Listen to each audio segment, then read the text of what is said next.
दिल्ली से लेकर हरियाणा और हरियाणा से लेकर असम तक ताबड़तोड़ एक्शन हो रहा है। बांग्लादेशी घुसपैठियों की जहां धरपकड़ हो रही है, वहीं पूछताछ के बाद उनकी कुटाई भी हो रही है और फिर हो रहा है उन्हें खदेड़ने का काम।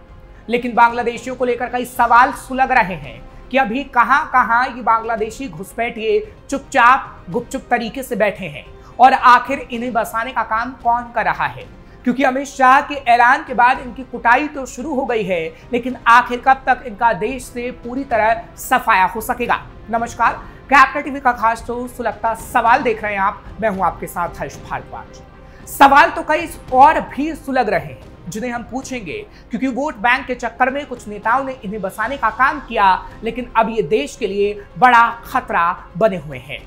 ऐसे में सवाल है कि बांग्लादेशी नागरिकों ने भारतीय दस्तावेज कैसे बनाए, कौन से अफसर या लोकल एजेंट इसमें शामिल है, पुलिस की अगली कार्रवाई क्या होगी, क्या रोहिंग्या या अन्य देशों के नागरिक भी इस रडार पर है, क्या प्रवासी मजदूरों की वैधता जांच होगी। गुरुग्राम में अवैध तरीके से रह रहे लोगों के खिलाफ चलाए जा रहे विशेष अभियान में 200 से ज्यादा संदिग्ध प्रवासियों को हिरासत में इस वक्त लिया गया है। इसमें से 10 की पहचान बांग्लादेशी नागरिक के रूप में की गई है, जो बिना वैध दस्तावेज के भारत में रह रहे थे। जानकारी के मुताबिक गिरफ्तार किए गए लोगों को बादशाहपुर सेक्टर 10A, सेक्टर 40 और मानेसर सेक्टर 1 के अस्थायी होल्डिंग सेंटर्स में रखा गया है। वहां प्रशासन दस्तावेजों की गहन जांच कर रहा है। जिनके कागज सही पाए जा रहे हैं उन्हें छोड़ा जा रहा है, लेकिन जो अवैध रूप से रह रहा है और बांग्लादेशी नागरिक है उसे पकड़ा जा रहा है। फर्जी पहचान पत्र से भारत में प्रवेश। जांच के दौरान यह तथ्य सामने आया है कि कई प्रवासियों ने किराए पर मकान लेकर फर्जी भारतीय पते के आधार पर आधार कार्ड और राशन कार्ड जैसे दस्तावेज बनवा लिए हैं। यही दस्तावेज उन्हें लंबे समय तक देश में रहने में मदद कर रहे थे। जो 10 लोग बांग्लादेशी निकले हैं, उन्हें ट्रेन या बस के माध्यम से सीमा पर ले जाकर BSF को सौंपा जाएगा। सीमा सुरक्षा बल उन्हें कानूनी प्रक्रिया के तहत बांग्लादेश वापस भेजेगा। इस प्रक्रिया के बाद बंगाली भाषा बोलने वाले प्रवासी मजदूरों में हालांकि डर का माहौल है। कई परिवार गुरुग्राम छोड़ चुके हैं, जिससे शहर की हाउसकीपिंग और घरेलू सेवाओं पर असर पड़ रहा है। लेकिन जिला प्रशासन ने जानकारी दी है कि किसी भी समुदाय को टारगेट नहीं किया जा रहा है, बल्कि अभियान का मकसद केवल अवैध प्रवासियों की पहचान करना है। पश्चिम बंगाल सरकार को सत्यापन के लिए डिटेल भेजी गई है, लेकिन अब तक पश्चिम बंगाल से कोई जवाब नहीं आया है। दिल्ली में भी पकड़े जा रहे अवैध बांग्लादेशी। दिल्ली पुलिस ने भी दिल्ली के अलग अलग इलाकों से पिछले 1 महीने में अब तक 100 बांग्लादेशियों को पकड़ा है। ये सभी बांग्लादेशी कूच बिहार के रास्ते दिल्ली पहुंचे थे। दिल्ली से पहले ये सभी बांग्लादेशी नूह में रहकर काम कर रहे थे। दिहाड़ी कम मिलने के कारण ये सभी अवैध बांग्लादेशी नूह से दिल्ली में आकर रहने लगे और फैक्ट्री में काम करने लगे। पकड़े गए बांग्लादेशियों में महिलाएं और बच्चे भी शामिल हैं। बता दें कि अवैध बांग्लादेशी घुसपैठियों के खिलाफ दिल्ली पुलिस का एक्शन मोड देखने को मिल रहा है, यानी एक्शन बड़ी तेजी से हो रहा है। अब तक 1000 से ज्यादा घुसपैठिए डिपोर्ट दिल्ली में कर लिए गए हैं और दिल्ली NCR में ऐसी ही कार्रवाई कर रही है। दिल्ली पुलिस घुसपैठियों का नेटवर्क तोड़ने में जुटी है, लेकिन ये अवैध बांग्लादेशी भारत में घुसपैठ कैसे कर रहे हैं, इन्हें डिपोर्ट कैसे किया जा रहा है, ये भी सवाल सुलग रहा है। अब तक 1000 डिपोर्ट, 500 से ज्यादा चिन्हित। दरअसल दिसंबर 2024 में अवैध बांग्लादेशियों के खिलाफ दिल्ली पुलिस ने जो ड्राइव शुरू की थी, वो पहलगाम में आतंकी हमले के बाद और तेज हो गई है। पिछले 6 महीने में दिल्ली पुलिस ने कई सिंडिकेट का भी भंडाफोड़ किया है। ये सिंडिकेट अवैध बांग्लादेशियों को देश में अवैध तरीके से प्रवेश से लेकर उन्हें राजधानी तक पहुंचाने और यहां उनका जाली दस्तावेज बनवाने और नौकरी दिलाने तक में मदद करते हैं। दिल्ली पुलिस सूत्रों से मिली जानकारी के मुताबिक अब तक पुलिस ने करीब 1000 अवैध बांग्लादेशी घुसपैठियों को FRRO यानी विदेशी क्षेत्रीय पंजीकरण कार्यालय की मदद से बांग्लादेश डिपोर्ट कर दिया है। वहीं अन्य करीब 500 अवैध बांग्लादेशियों की पहचान की जा चुकी है, जिनके डिपोर्टेशन की प्रक्रिया इस वक्त चल रही है। पहलगाम हमले के बाद वेरिफिकेशन ड्राइव में तेजी। दिल्ली पुलिस ने हाल ही में एक सिंडिकेट का भी भंडाफोड़ किया था।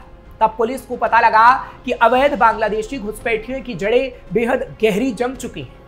जब पुलिस ने जांच की तो पता चला कि अवैध घुसपैठिए कहीं एयरलाइंस में और कहीं प्राइवेट नौकरी कर रहे हैं। इसके लिए ये जाली दस्तावेजों का सहारा लेते हैं। कई घुसपैठियों के बच्चे ईडब्ल्यूएस कोटे से दिल्ली के स्कूलों में पढ़ रहे हैं। दिल्ली पुलिस ने अवैध घुसपैठियों के खिलाफ वेरिफिकेशन ड्राइव में तेजी दिसंबर 2024 में ही ला दी थी, जो अब तक जारी है।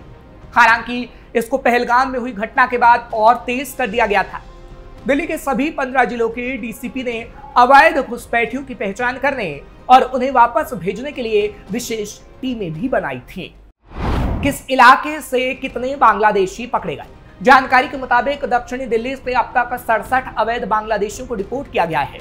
वहीं दक्षिण पश्चिम जिले से 60, दक्षिण पूर्वी जिले से 64, उत्तर पूर्वी जिला से 9, बाहरी दिल्ली से 99, नई दिल्ली से 4, रोहिणी से 15, सेंट्रल से 58, उत्तरी से 68, पूर्वी से 7, पश्चिम से 27, शाहदरा से 6, द्वारका से 48, उत्तर पश्चिम से 31, जबकि सबसे ज्यादा उत्तरी बाहरी दिल्ली से 127 अवैध बांग्लादेशियों को अब तक डिपोर्ट किया जा चुका है।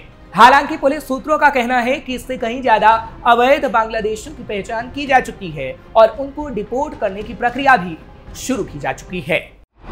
कैसे घुसपैठ करते हैं बांग्लादेश? जांच के दौरान दिल्ली पुलिस ने कई ऐसे सिंडिकेट का भंडाफोड़ किया है जो अवैध बांग्लादेशियों को देश के अंदर एंट्री कराने से लेकर उन्हें बंगाल, असम के रास्ते दिल्ली लाने और फिर यहां पर बसाने का काम करते थे। घुसपैठ में जुड़े सिंडिकेट दो तरीके से काम करते हैं। इसका एक तार बांग्लादेश से जुड़ा हुआ होता है। बांग्लादेश का जो मॉड्यूल होता है वहां पर उन लोगों से बात करता है जो अवैध तरीके से भारत आना चाहते हैं। फिर उनसे अपना कमीशन लेकर बांग्लादेशी मॉड्यूल उन्हें बॉर्डर पार करवा देता है। अलग अलग मॉड्यूल के जरिए घुसपैठ। मॉड्यूल नंबर 1, पहला मॉड्यूल बांग्लादेश के अंदर काम करता है, जो उनकी पहचान करता है जो भारत में आना चाहते हैं। इसके बाद उन्हें वो बॉर्डर पार करवा देता है कि बांग्लादेश से भारत में जंगल से अलग अलग रास्तों से डंकी रूट से बांग्लादेशियों को घुसपैठ करवाता है। मॉड्यूल नंबर 2, भारत में एंट्री कर लेने के बाद मॉड्यूल नंबर 2 सक्रिय हो जाता है और वो अवैध घुसपैठियों को किस तरीके से पास के रेलवे स्टेशन या बस स्टेशन पहुंचाता है। वहां उनका लोकल टिकट कटाकर उन्हें आगे भेज दिया जाता है। मॉड्यूल नंबर 3, वहां पहुंचने के बाद इन बांग्लादेशी घुसपैठियों को ट्रेन के जरिए या तो कोलकाता ले जाया जाता है या फिर बस के जरिए ले जाया जाता है। इसके बाद उन्हें दिल्ली की ट्रेन या बस में बिठा दिया जाता है। मॉड्यूल नंबर 4, चौथे पड़ाव पर पहुंचने के साथ ही चौथे मॉड्यूल का काम शुरू हो जाता है। चौथे मॉड्यूल का काम दिल्ली में आते ही रहने के लिए कोई सुरक्षित जगह दिलाना और साथ ही छोटा मोटा काम दिलाना, जैसे कूड़े बीनना या फिर कबाड़ इकट्ठा करना। शुरुआत में ज्यादातर अवैध घुसपैठिए यही काम करते हैं। इसके बाद उनके अवैध तरीके से दस्तावेज बनवा दिए जाते हैं और वो सारे हक दिल्ली वासियों के खा जाते हैं। क्या है डिपोर्ट करने की प्रक्रिया? दिल्ली पुलिस जब भी अपनी कोई ड्राइव चलाती है तो उन जगहों पर पुलिस की टीम रेड करती है जहां पर अवैध बांग्लादेशियों के छिपे होने की जानकारी मिलती है। एक बार जब पुलिस किसी को पकड़ती है तो उसके पास से बरामद दस्तावेजों की जांच की जाती है। कई के दस्तावेज फर्जी पाए गए हैं और तो और कई के पास से बांग्लादेश का कार्ड भी बरामद हुआ है।